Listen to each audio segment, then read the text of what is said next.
Hello, I'm Tim Smith with the Adams County Historical Society, and welcome to another episode of Monuments Monday on a pretty brisk late fall afternoon.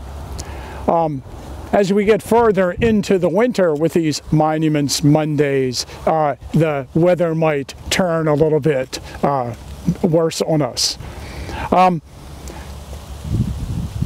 You know, a lot of monuments on the battlefield had to be adjusted or moved slightly because of the placement of the monuments along these early roads, either roads constructed by the GBMA or roads constructed by the War Department.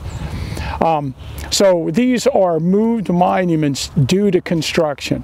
And one of the areas where you see a lot of monuments that had to be moved is around the bridge over the railroad on the first day's battlefield. Of course, you might know that at the time of the Civil War, there was an unfinished railroad here.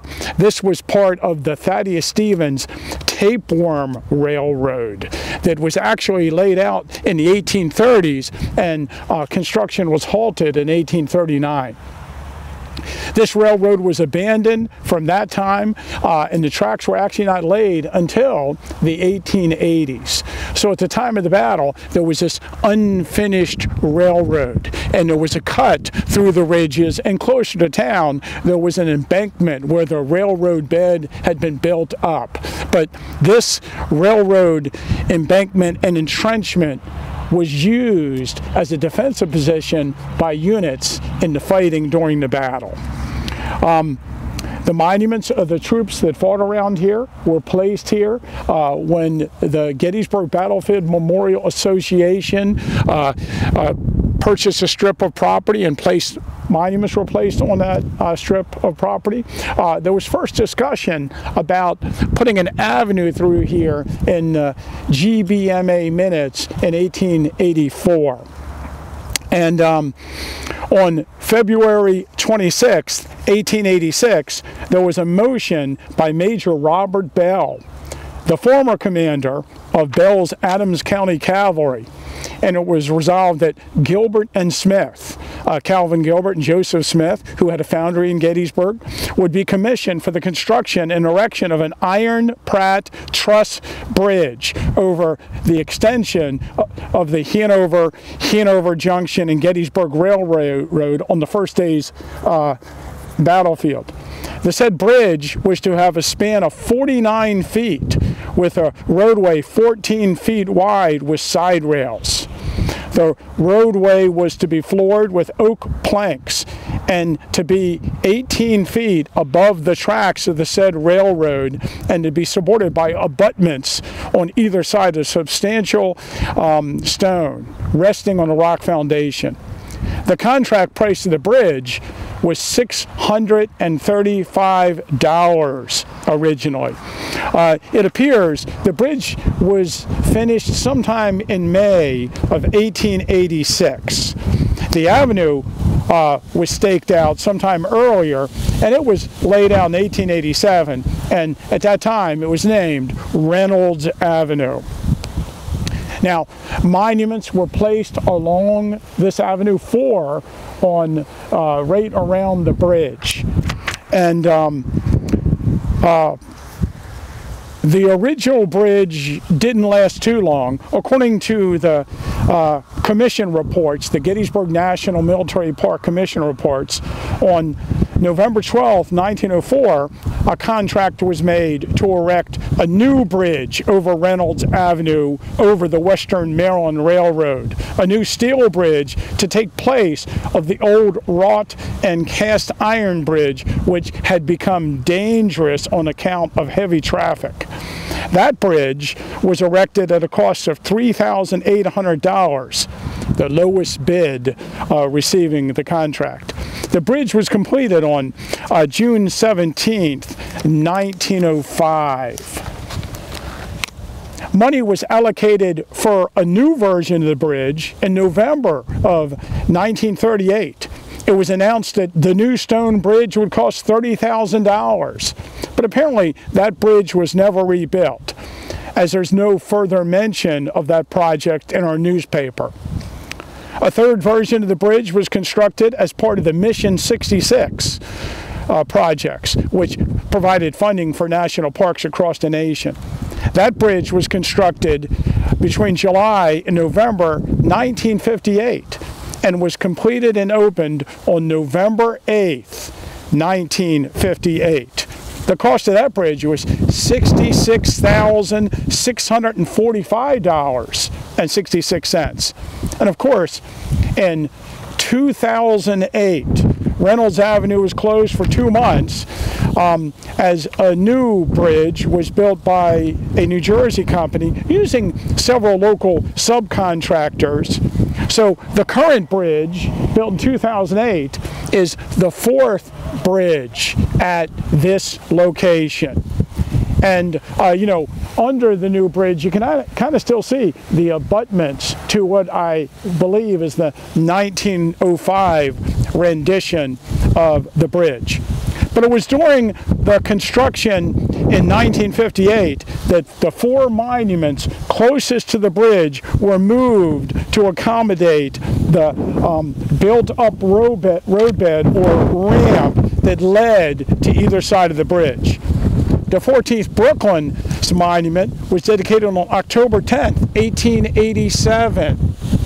And that was one of the monuments moved. The 6th Wisconsin, right here, was dedicated on June 30th, 1888. And as we'll see in some of these images, these monuments were originally right near the entrance to the bridge. The 95th New York was July 1st, 1893, and the 3rd Indiana Cavalry was October 28th, 1885. So a number of monuments were moved to accommodate the bridge, and undoubtedly the bridge was heightened during the 1958 project to accommodate the more modern locomotives that pass through the Gettysburg National Military Park.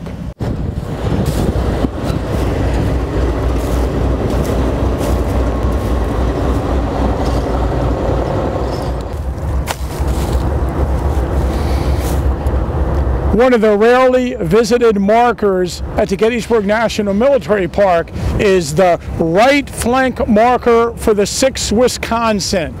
On the morning of the first day of the battle, the 6th Wisconsin charged over the Chambersburg Pike and into Joseph Davis's brigade, which had taken position in the railroad cut.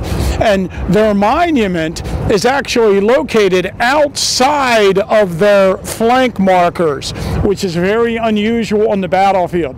And a lot of people see the left flank marker, but the right flank marker is way down here in this open field, and it's just up against the railroad grade. And actually, it's more of an embankment here at this location than a railroad cut.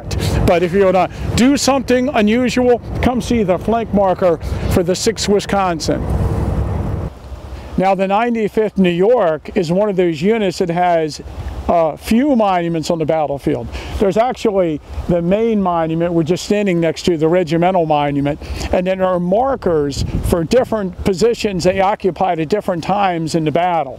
And here is the 95th New York Infantry, and this is their 12 midday position or 12 noon position. And this is an interesting monument because this monument used to be on the other side of this road. And it was on this nasty turn, and for whatever reason, cars kept missing this turn, and this monument was hit several times by cars. And so one day, I'm going to guess it was around 1993, somewhere around there, the park just came out and they just dug it up out of the ground and moved it to this side of the road. And when he replanted it. It used to be up to here, that it was actually in the ground. All this part was under the ground over there, and they just kind of stuck it on this side of the road. So this one was moved because it kept getting hit with cars.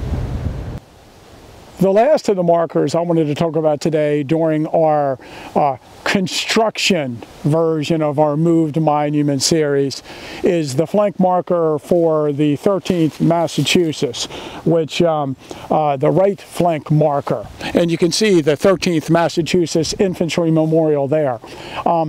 This monument was moved in, I believe, 1992. It was during the construction project where the Gettysburg College was moving the railroad tracks out of their campus. And it was part of the land exchange between the Gettysburg National Military Park, Gettysburg College, and the Gettysburg Railroad Company. And not only was it somewhat controversial, it was actually investigated by Congress, and there was some problems with all this. You might know that the Gettysburg Battlefield Preservation Association tried to sue the National Park Service over the land transfer. It didn't really come to anything, but when they transferred to 7.5 acres of land, monuments were in the way, and one of the markers that was moved was for Hupp's Battery, a marker for a Confederate artillery unit up on top of the railroad cut at Seminary Ridge, and the 13th Massachusetts flank marker had to be moved. So again, a construction company just came in, ripped the flank marker up out of the ground, and it used to set over there a little more. Today, there's a railroad embankment sitting on the site, and the construction company just plopped it in the ground right here, didn't even bury it as deep as it was originally buried. And if I'm upset about this, that's because my name is on part of the lawsuit where we were trying to sue the park for doing this. Now, it's interesting that this whole thing, this whole debacle, became known as the Great Terrain Robbery. And I forget who coined that, but I think it's kind of interesting. So we're going to do another moved monuments episode and highlight some more moved monuments. But the different reasons that monuments moved over the years are interesting to me. And there's not just one reason why a monument gets moved here or there. Of course, since Gettysburg has so many monuments, we're going to have more moved monuments than other places. How many monuments are on the Gettysburg National Military Park? How many monuments are outside of the national park? How many monuments do we have at Gettysburg? We get this question all the time, and it seems like a very simple question, but I think I'm going to dedicate a whole episode of our Monuments Monday on how many monuments are there. So if you like the historical content we've been putting up on our YouTube channel, please like and subscribe.